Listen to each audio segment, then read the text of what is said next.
naturopathe. Est-ce que vous pouvez en quelques mots nous expliquer ce que c'est que la naturopathie?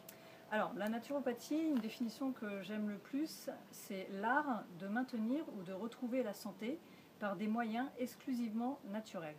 On a vraiment le truc classique, quoi. D'accord. Il faut savoir que la définition de l'OMS de la santé, c'est un état complet de bien-être physique et mental et social, mais ne consiste pas seulement à l'absence de maladie et d'infirmité. Il y a aussi vraiment quelque chose de global et aussi au niveau de préventif, en fait. D'accord. Je vais vous donner un autre exemple, parce qu'on est vraiment une médecine aussi préventive. Donc, retrouver la santé et la maintenir. Pour la maintenir, il faut effectivement de la prévention. Mais pour la retrouver, voilà, on peut agir sur pas mal de choses. Je vais vous donner un exemple. En fait, imaginez un tableau de bord d'avion avec une lumière qui s'allume, une alarme qui s'allume. En fait, voilà, la médecine classique va plutôt enlever la lampe avec un médicament qui va effacer les symptômes, mais on ne sait pas exactement d'où ça vient. Donc après, il y a une autre alarme qui va s'allumer, une autre lumière, et ça peut partir parfois en vrille. Alors, parfois, c'est très pratique pour soulager des douleurs dans l'immédiat, mais c'est quand même bien d'essayer de trouver les causes. Et donc nous, on a plutôt tendance à démonter le tableau de bord de l'avion, voilà, ça prend plus de temps en consultation, mais d'essayer de comprendre pourquoi la personne en est arrivée là. Et quand on rétablit en fait l'équilibre naturel du corps, il va s'auto-guérir d'une certaine façon en le soutenant en fait. Et on va retrouver un équilibre optimal au niveau de la santé. Voilà un peu plus précisément ce que c'est que la naturopathie. D'accord, très bien, merci. Alors du coup, on comprend que comme c'est à la fois maintenir, retrouver la santé et la maintenir, et à la fois dans tout un tas de domaines, hein, comme vous l'avez dit, y compris social, ça laisse entendre qu'il y a un peu plusieurs outils, plusieurs façons. En fait, c'est une... Oui, tout à fait. Effectivement, le naturopathe a 10 techniques. Donc les 3 principales techniques, c'est l'alimentation, l'activité physique et la gestion du mental. Normalement, sur quelqu'un qui a des petits symptômes, ces 3 choses-là, quand on les rééquilibre, tout va bien. Et ça permet aussi de maintenir la santé. Après, on a d'autres petites techniques. Alors, celle qui est la plus connue, c'est la phytothérapie, évidemment, avec les plantes. Il y a l'aromathérapie avec les huiles essentielles, il y a les massages, il y a l'hydrothérapie avec les saunas, l'hydrologie, etc. On a la psychologie aussi, parce que voilà, dans sa tête, il faut être bien. Enfin voilà, il y a tout un tas de petites techniques qui permettent après de venir peaufiner, on va dire, le travail. D'accord. Est-ce que vous pouvez nous illustrer un cas que vous avez pu traiter en apportant à la fois en travaillant à la fois sur la partie alimentation, activité physique et gestion du mental? Est-ce que vous auriez un exemple? On peut prendre le coup classique de la prise de poids. Parfois, le stress va quand même jouer un rôle important parce que la personne va grignoter, va compenser sur l'alimentation, donc il va falloir gérer cette partie-là. L'alimentation, évidemment, sur la prise de poids, on va réexpliquer un petit peu comment manger de manière optimale.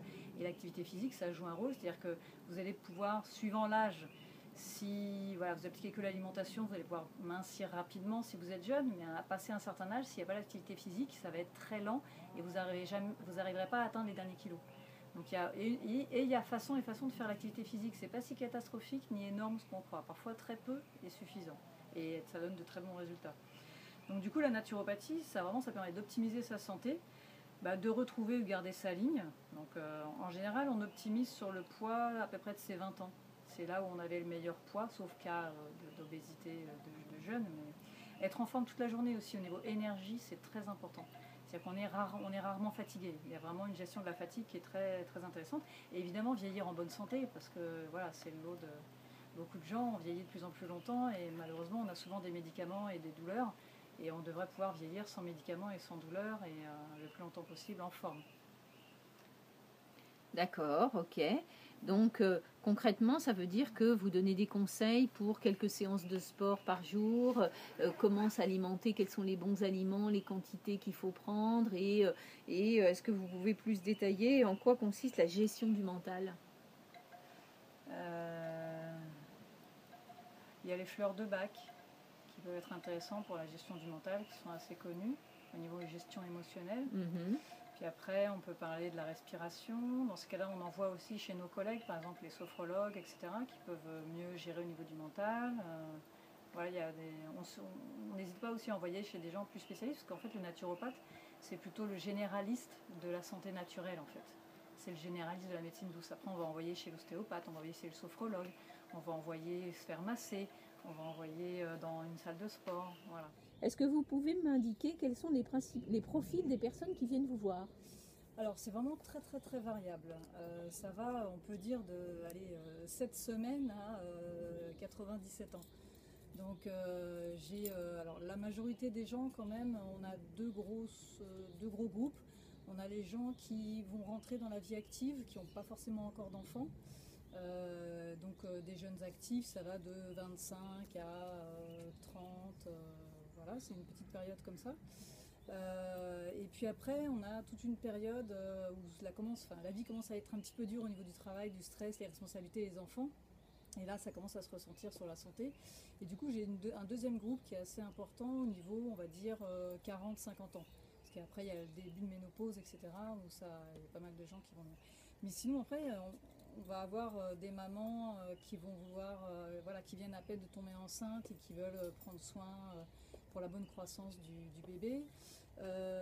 Des mamans qui vont venir parce que leur enfant a des petits problèmes d'hyperactivité ou des problèmes de peau, des adolescents avec de l'acné. Il va y avoir après la ménopause, voilà, il y a aussi les problèmes de fatigue chronique, un peu d'arthrose, des choses comme ça pour les personnes âgées. D'accord. Voilà, c'est très variable. Ok, donc... Alors, on a quand même une majorité de femmes quand même, mais il y a quelques hommes notamment pour... très bien. Quelles sont les raisons qui conduisent les gens à vous consulter? Alors, il y a quand même une grosse majorité sur des problèmes digestifs. D'accord. C'est vrai que le naturopathe, pour ça, il est réputé assez efficace au niveau des problèmes digestifs. D'accord. Les problèmes digestifs, c'est quoi? C'est par exemple des brûlures d'estomac, voilà, des problèmes d'intestin, etc. Ouais, d'accord. Ça, c'est vraiment assez réputé là-dessus. Après, on a souvent des problèmes de poids, c'est vrai, puisque les régimes, on le sait maintenant, ne marchent pas. D'accord. Donc les gens se tournent de plus en plus vers la naturopathie, qui n'est pas un régime, mais qui permet, entre guillemets, de s'alléger de quelques kilos sans jamais les reprendre, ce qui est quand même assez efficace. Voilà, c'est sans privation, en fait, on repart d'une alimentation. D'accord. Et donc ça adresse des problématiques de poids, tout type de problématiques de poids. Tout type de problèmes, tous les âges. Alors là, effectivement, ça peut commencer très jeune, des problèmes de poids. Oui, tout à fait. Oui. Ça peut être des problèmes de poids liés à la ménopause, ça peut être des problèmes de poids... liés aux enfants qui sont un petit peu addicts au sucre, et même les adultes. Il y a assez souvent le problème, c'est que les gens font attention, mais ils ne savent plus quoi manger. Et puis surtout, il y a cette addiction au sucre qui fait que même si on veut faire des efforts, parfois la volonté n'est pas suffisante. Donc il y a vraiment tout une approche globale en fait à mettre en place là-dessus. Et après les autres points, ce serait, je dirais, le stress, la fatigue quand même, fatigue chronique, stress, peut-être problème de peau, des choses comme ça. D'accord. Et puis après il y a tout le reste, ça peut aller de la thyroïde au cancer, toutes ces choses-là, quoi. Donc vous expliquez que effectivement, quelquefois la volonté n'y suffit pas pour adopter les bons comportements pour avoir les résultats qu'on attend. C'est vrai qu'il faut un accompagnement. C'est quand même, les résultats sont quand même plus efficaces quand même. D'accord, d'accord. Donc c'est un peu comme arrêter de fumer. Tout seul, on peut y arriver, mais c'est pas toujours facile, quoi. Donc en fait, ça veut dire que c'est un peu une technique de coaching? Non. D'accord. Ok. Donc c'est quoi alors?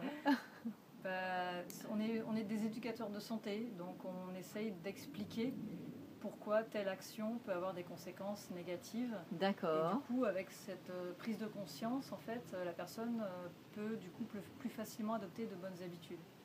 Ok. Voilà. D'accord, ok. Donc c'est beaucoup d'éducation, d'explication pour aider la personne à prendre conscience en fait et pour pouvoir se donner une chance de changer ses comportements. Exactement, voilà. D'accord. Est-ce que vous pouvez nous expliquer maintenant ce que la naturopathie peut apporter dans le domaine du sport? Ah oui, donc effectivement, les sportifs, ça peut être très intéressant, notamment au niveau nutritionnel. Voilà, parce qu'il y a plein d'informations sur Internet, mais on ne s'y retrouve pas toujours. Ça permet d'améliorer quand même nettement les performances et d'éviter les blessures, surtout par rapport aux sportifs. D'accord, donc deux grands champs d'application, éviter les blessures, améliorer les performances. Ouais, nettement, vraiment. Ouais. D'accord. En plus, c'est pas très connu et c'est vraiment très efficace. Donc c'est beaucoup de ça permet une récupération plus rapide, plus efficace? Ça permet même moins de récupération, on va dire. D'accord, ok. Très bien, donc ça c'est beaucoup pour les sportifs. Alors, est-ce que du coup ça s'adresse à une classe d'âge particulière ou c'est tout type de sportif finalement? Tout type de sportif. Ouais, ok, quel que Type de soit sportif. des jeunes enfants, des jeunes ados. Pour le sport Oui. Oh, pas pour les enfants. Enfin, c'est pas. On peut pas considérer qu'un enfant ce soit un sportif. Ouais, de effectivement. Ok, donc ça s'adresse plutôt à partir de l'adolescence. Oui, en fait, voilà. hein. L'adolescence jusqu'aux jeunes adultes et puis après. Ouais. D'accord, ok. Très bien. Donc merci Caroline, merci beaucoup. merci pour ces précisions.